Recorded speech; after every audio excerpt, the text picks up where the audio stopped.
I was 16 in my junior year of high school. I had 9 periods in the school day, 5th period was lunch, and straight from there was my astronomy class. My astronomy class was actually held in one of the 2 basement classrooms of the school.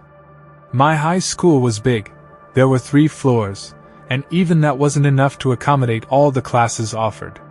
So, the school built 2 classrooms in the basements. It was honestly kind of creepy down there when nobody else was around. It used to be a janitorial area, however, it was remodeled to better resemble a typical hallway. The only thing was there were no intercoms or loudspeakers down in the basement at that time. For that reason, no classes were held down there. First period for the morning announcements, everyone referred to this little section of the basement as the chamber, and everyone always tried to get classes down there just because it was air-conditioned, and the classes were typically easier. Plus, it had its own bathroom down there. We had a quiz in astronomy that day. Usually, I was one of the first done just because I found the class easy. After I finished my quiz, I texted my friend who was in the other basement classroom to meet me in the bathroom because I was bored. He told me, "Okay." I walked out of the classroom and down the small hallway to the bathroom. A few seconds later, the door opened, and my friend JJ entered the bathroom. We were joking around for a while until JJ checked his phone and said someone texted him saying the school was going on lockdown. We both looked at each other with the same grins. Neither of our teachers saw us leave the classrooms. That meant we had free range of the school while it was on lockdown. We agreed to sneak upstairs and look around the hallways just for the hell of it. The worst that would happen is that we'd explain how we couldn't hear the announcements in the basement classrooms. Upon opening the basement door to the main floor, we were surprised to find all the lights had been turned off, so the hallways were pretty much pitch black aside from the light pouring in from the doors in the lobby. This was legit because usually, the lights were left on in the hallways during lockdowns. Something was going down, and we didn't know if we were even comfortable walking around now. JJ stepped out a little further into the hallway, and I followed suit. JJ then looked down the hall and said, "Who's that?" I looked, and emerging from the darkness was a man. At first, we couldn't tell if he was a teacher or not, but as he got closer, we realized this guy wasn't dressed at all like any staff member. He was dressed like a bum. "Alright, let's go," I told JJ as we hurried back down to the basement. He surely saw us, whoever he was. We saw both classrooms had their doors shut and lights off, so to avoid making a scene, we decided to hide in the bathroom. I shut the light first thing, and then we both went to hide in the corner stall. There was complete silence in the room. No ventilation, no heaters, nothing, just the sound of me and JJ breathing and an occasional drip from the sink. The door to the bathroom suddenly opened, and light from the hallway poured into the bathroom. For a brief moment, the door shut, and the bathroom was once again pitch black. Me and JJ tried our best to control our breathing. The room was so silent that we could hear somebody walking over to our side of the bathroom. The person stopped and started breathing really heavily, as if they were out of breath. Me and JJ were both scared to death. JJ did something very dumb. He whispered in my ear, "You have to crawl out through the other stalls." The room was so silent, however, that even JJ's whisper could be heard from across the room. The heavy breathing outside the stall stopped, and the person tried pressing the stall door, and that was when I whispered, "Go, go, JJ."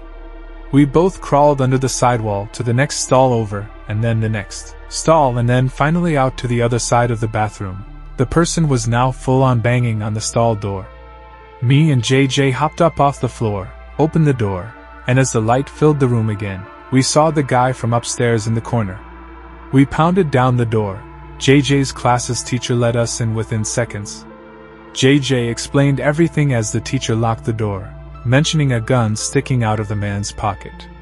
I was shocked to hear this because I didn't see a gun, but I went along with it anyway.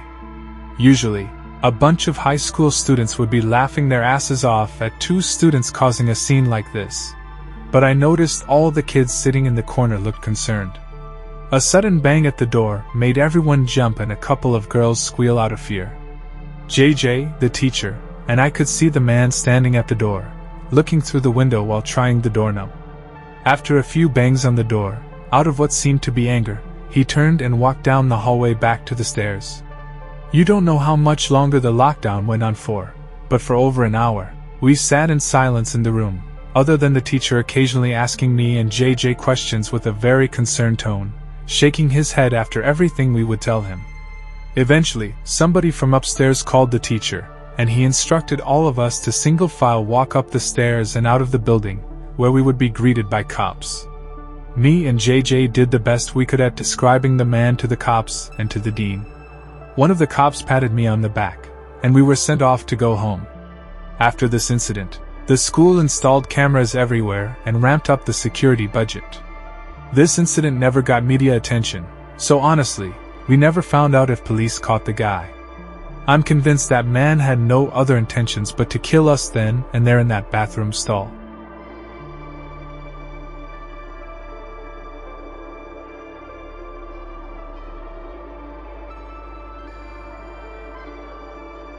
I'm a retired New Jersey police officer.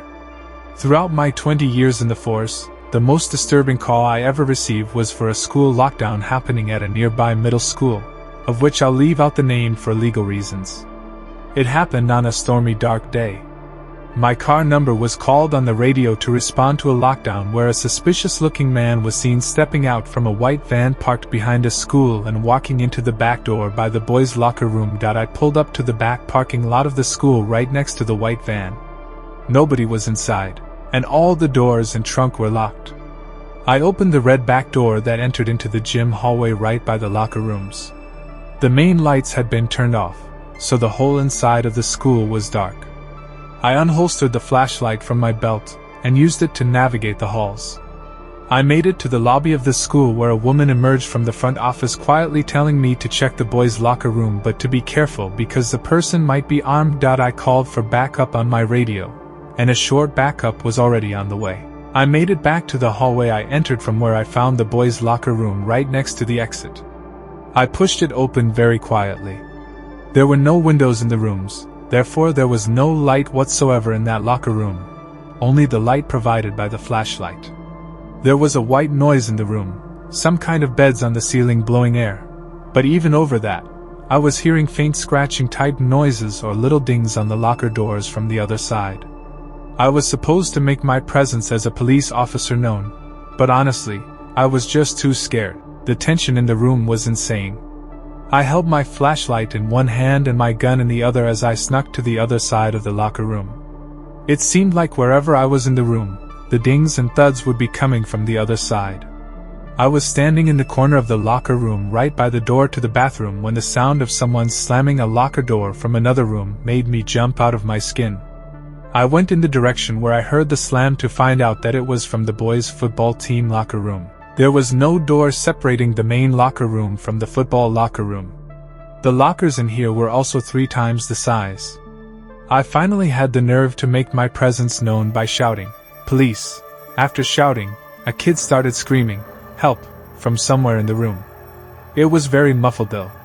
The kid pounded on the locker door on the other side of the row I was in when I found out that the boy was trapped inside of a locker.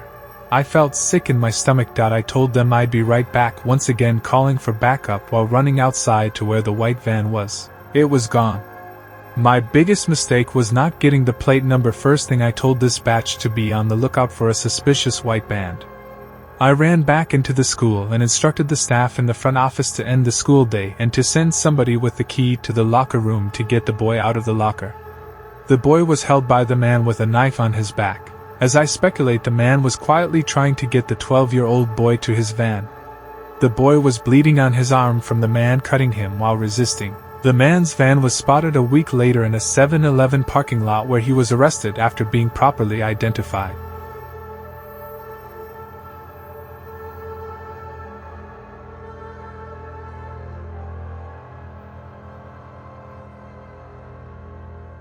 I was staying in a Hampton Inn in New Jersey when I was visiting Rowan University, a college I potentially wanted to attend. My family couldn't come with me, so I was on my own.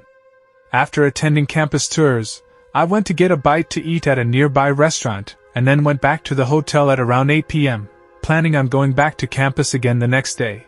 About an hour after returning to my room, a strange alarm started going off in my room along with the white light flashing from the corner of the ceiling. A message started looping shortly after as well, saying something along the lines of all Hampton Inn guests, please remain in your rooms, this is a lockdown. I've never heard of a lockdown in a hotel. I never even knew hotels had alarms like this. I found it more interesting and exciting than anything else. Eventually, the sound of the alarm stopped, but the light kept flashing, and every 20 seconds or so, the message would repeat. It was only like 9:30, so I turned on the TV just as background noise while I started changing clothes and brushing my teeth. I shut the lights when I was done and hopped under the covers. I watched TV for half an hour before shutting it off. The light was still flashing with an obnoxious bright white every few seconds. It was definitely going to hinder my sleep. I was starting to consider calling the front desk to ask what was going on when the phone rang. It was someone from the front desk. I was expecting them to tell me something about the alarm and when it would shut off, but instead, the person on the other end spoke in a very concerned voice. She told me to remain calm and walk out the door. I took that opportunity to ask her what exactly was going on.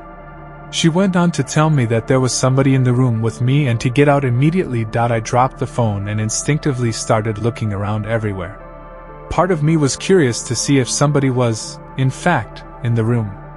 I checked under the bed, looked into the empty bathroom, nobody in either spot. Then I noticed the closet door right next to the bathroom. It was one of those closets with a wooden sliding door. It was open just a tiny crack, and through that tiny crack, I could see a person's face. At first, it didn't sink in what I was seeing, but when the door slid shut, that was when I freaked out and ran out the door. The people at the front desk showed me security footage from an hour earlier of some sketchy-looking man walking around the hallways, apparently looking for a certain room. When he got to my door, he opened it with the card he somehow acquired, and that was it. I stayed around as the authorities took the person out in chains. It was a man, of course, on the shorter side, easily in his 40s. He looked at me as he passed, as if he knew who I was immediately. It's scary thinking back that he may have been watching me for more than an hour from that closet.